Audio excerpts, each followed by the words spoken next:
na amoy kulob ang damit. Charm Fabcon, bangong kumaka-bloom, tanggal amoy kulob sa bango ng charm. Kaya gamit ko, Charm Fabcon with Bloom Fresh technology. Kills 99.9% of kulob-causing bacteria.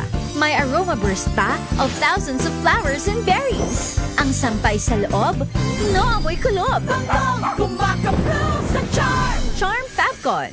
ACS. May nagbago. May arte. May budget. Akala nyo lang yon. So solid. White Rose Papaya, wow, White Rose. White Rose Papaya, wow, White Rose. White Rose Papaya. May glow up with a White Rose Papaya. White Rose Papaya. May puti power times 2 kasi may papaya at niacinamide. May shea butter and tea tree oil pa. Kutis sulit ang glow up. Glow up with a White Rose Papaya. White Rose Papaya. Kutis sulit ang glow up. ACS. Amoy forever. Amoy LQ. Amoy New Cala Berry Blooms. Amoy Cala, amoy good vibes.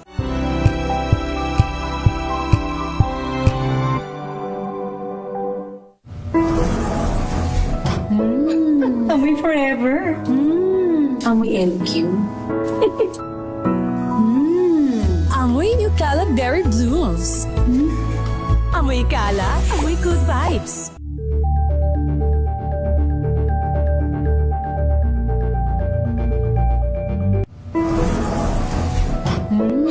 Amoy forever. Amoy LQ. Amoy New Cala Berry Blooms. Amoy Cala, amoy good vibes.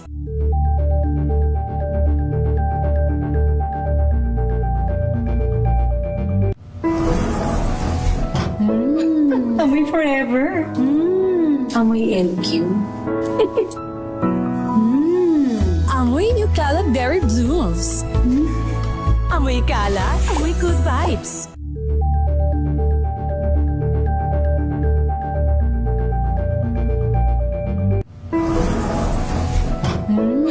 Amoy forever.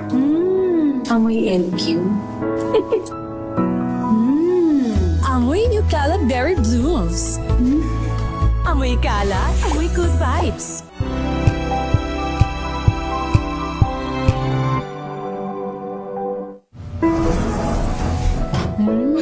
Amoy forever. Amoy LQ. Amoy New Cala Berry Blooms. Amoy Cala, amoy good vibes.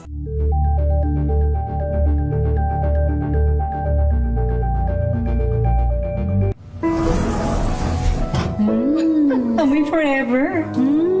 Amoy LQ. Amoy New Cala Berry Blooms. Amoy Cala, amoy good vibes.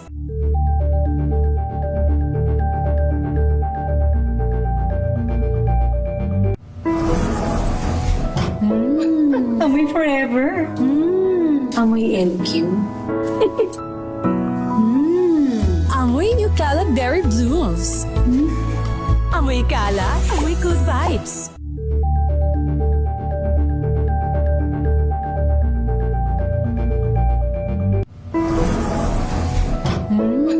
Amoy forever. Amoy LQ. Amoy New Cala Berry Blooms. Amoy Cala, amoy good vibes.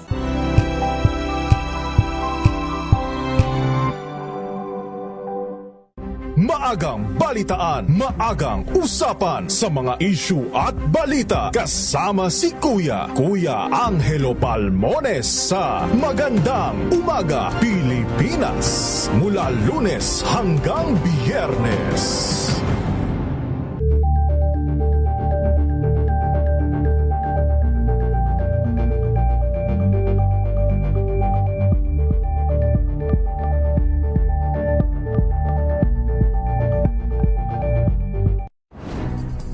Good vibes ang hanap mo? Dito ka na sa sigurado! Mula sa mga istoryang nagbibigay ng inspirasyon hanggang sa mga kwentong may dalang solusyon. Mga balitang pampagaan ng pakiramdam at pampaganda ng araw. Hindi lang ba sa good news, kundi the better news. Mula Lunes hanggang Biyernes, 1:00 ng tanghali sa DZRH TV. Dos! Humahataw na mga balita at impormasyon. Dos por dos! Ating damhin, ating lasapin ang hagupit na Dos por Dos!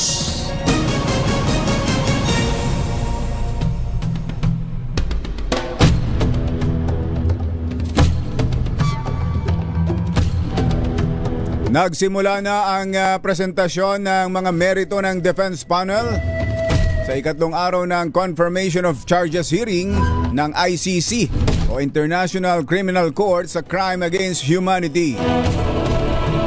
Iginiit ng Chief Legal Counsel ni dating Pangulong Rodrigo Duterte, si Attorney Nicholas Kaufman, na walang smoking gun o matibay na ebidensya para papanagutin ng dating Pangulo bilang co-perpetrators sa pagpaslang sa mga biktima ng war on drugs. Nilinaw ni Kaufman na ang terminong neutralization ay hindi nangangahulugan ng pagpatay sa mga hinihinalang sangkot sa illegal drugs at mali lang ang interpretasyon ng prosecution sa nasabing termino. Pinanindigan ng Defense Counsel na inosente ang kaniyang kliyente at walang dahilan para ito ikulong dahil walang direktang ebidensya ni utos ang dating Pangulo na patayin ang mga drug suspect sa Pilipinas. At ang nangyaring patayan sa mga ikinasang anti-drug operation ng Duterte administration ay bilang self-defense lamang. Isyu ng bayan, katotohanan, Dos por Dos! Pag maitim ang balak, magtago ka na. Dos por dos! Si Jerry at si Anthony, narito na. Dos por dos! Hahataw ng todo, urado ka. Dos por dos! Ang katotohanan, dala nila. Dos por dos! Walang sinasamba pali, maniwala ka. Dos por dos! Hataw ng gusto, tol, umasa ka. Dos por dos! Dos por dos!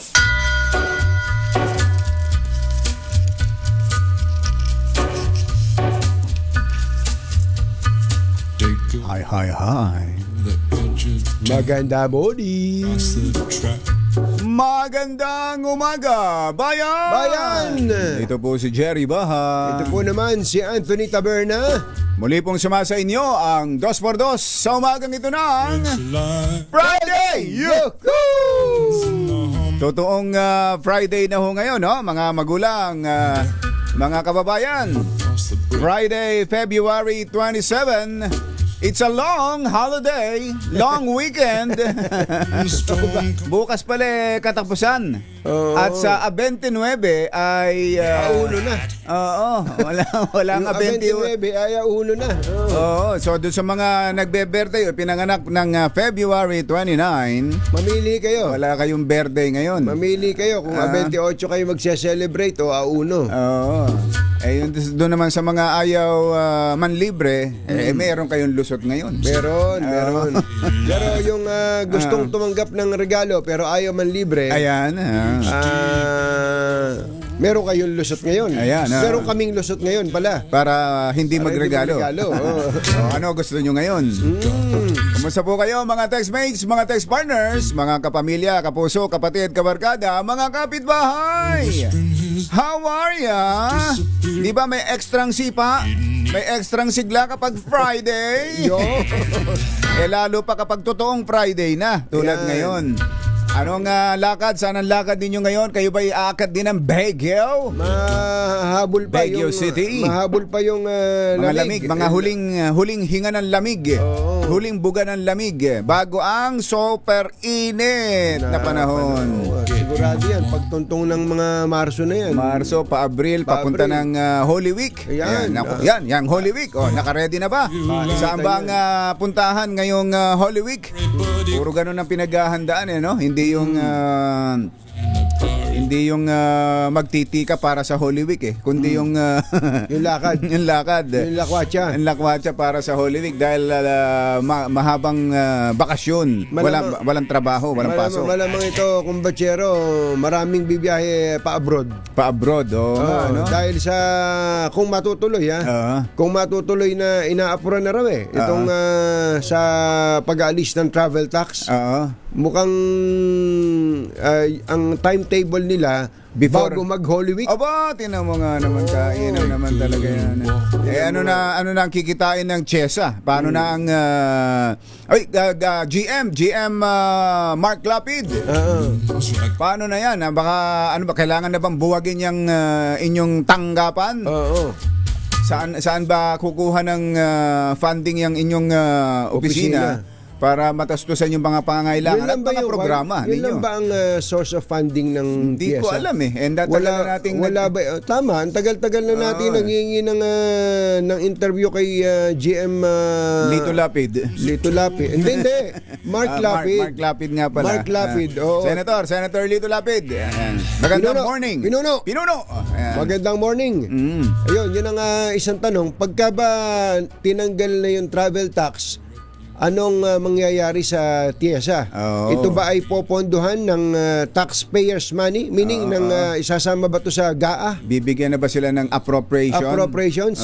Kasi kwanto parang GOCC to di ba? Parang pumapatak na ganun Kaya nga Oo.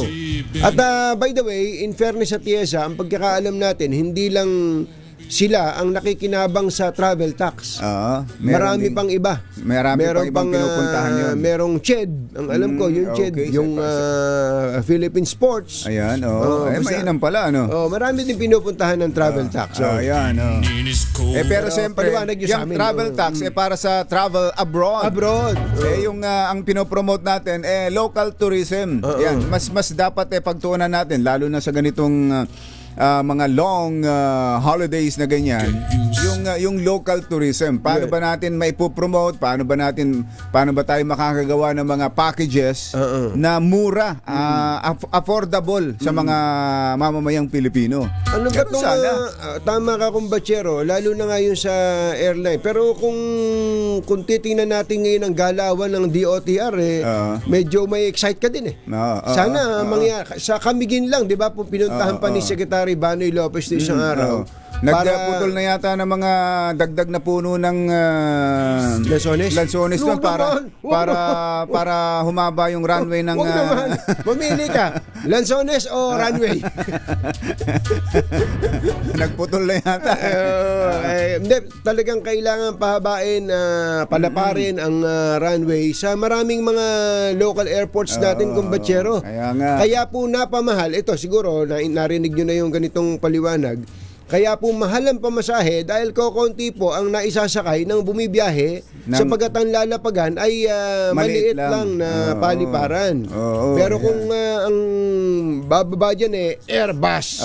Yung mga kasyang mga 200 pasahero, medyo sulit yung gasolina. Sulit yung gasolina ng aeroplano. Nadali mo, kumbatsero.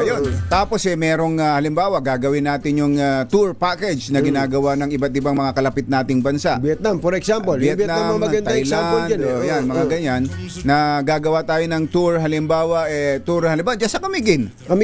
Naka-factor in, nakapasok na sa airline, sa air tickets, yung hotel, tapos yung mga pupuntahan pa ninyong iba-ibang lugar doon, tapos may nakaset na ring mga sasakyan na bus na sasakyan ninyo pag lipat-lipat. Ang Camiguin pa naman, kumbatsero, maiikot mo buong maghapon.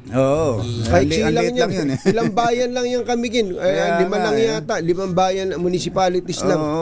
Tapos yung maganda yung yung pati local community. Yung bang ipapakilala mo halimbawa yung mga taga-Taal na taga Metro Manila na hindi napupunta sa ibang probinsya, tapos makakahalubilo nila yung mga locals doon. Di ba? Ang saya ng gano'n. Maganda yung maririnig mo yung kwento ng probinsya. Yung kwento nila. At yung mga taga ron mismo ang magkukwento. At alam nyo ba, mga kababayan, ang parang kasama na sa itinerary, pagka pumunta ka ng Camiguin, yung pong restaurant na ang may-ari ay hindi Pilipino. Oo. Italiano. Kaya kakain ka ng pizza Pizza. na Italiano ang nagluluto. Nako, tinan mo nga naman. Pupuntahan ni Babel yan kung pizza yan. Oo. Pupunta ka na Ate Mabs. Tapos yung asawa niya kasi ay Pilipina. So tingnan yung mo nga Italiano, doon na siya naglagi sa Pilipinas, sa Camiguin. Kaya pagka nagpunta ka ng Camiguin, Combatero, hindi mo pwedeng hindi puntahan itong restaurant na yan. Yung restaurant na hindi bongga, ha? Oo. As in, open pa nga yung... Ang ganda, ano? Ay, isama sa itinerary yun. Tapos, napakaganda. Tapos, halimbawa, pupunta napakasarap pa na ng pagkain. Oo, tapos pagkatapos nyo dyan, pupunta ka, pag medyo tanghalian, halimbawa dyan, tanghalian. Tapos, susunod nyo itinerary, ay yung taniman ng mga lansones. Ayan. Kasi yung pwede kang pumitas ng lansones. Na parang mula doon sa puno ay kakainin mo ganun. Tapos ikaw, kung nakain na yung tamis mo. Pag makasunod. Wag mo na ipaalala. Inaalala mo na naman eh.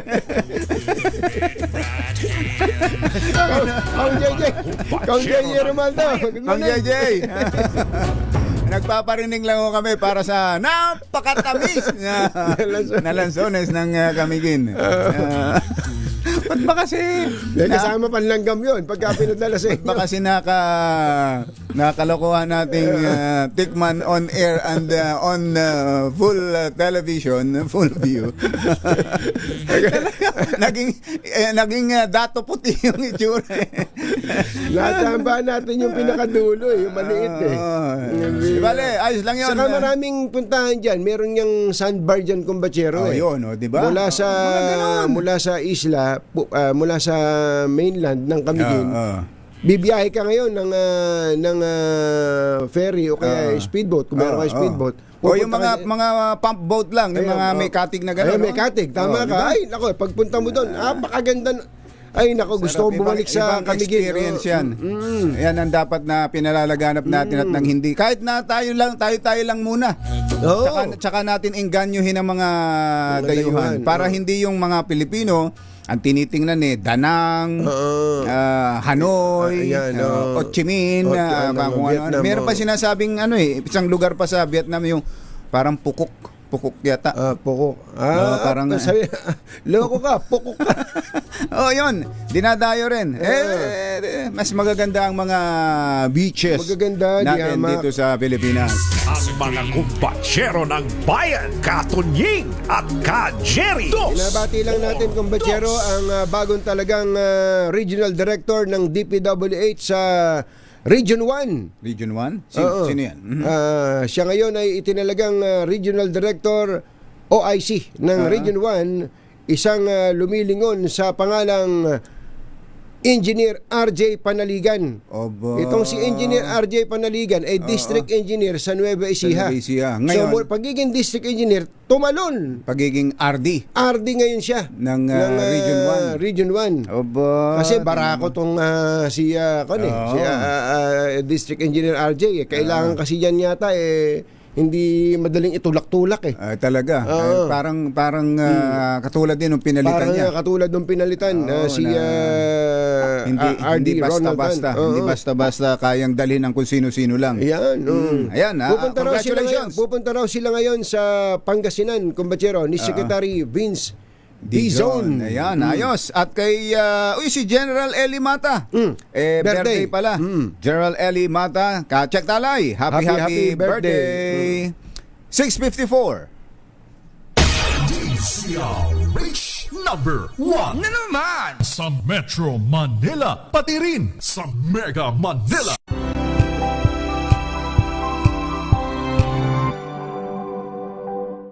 We've got you covered. From the hottest hits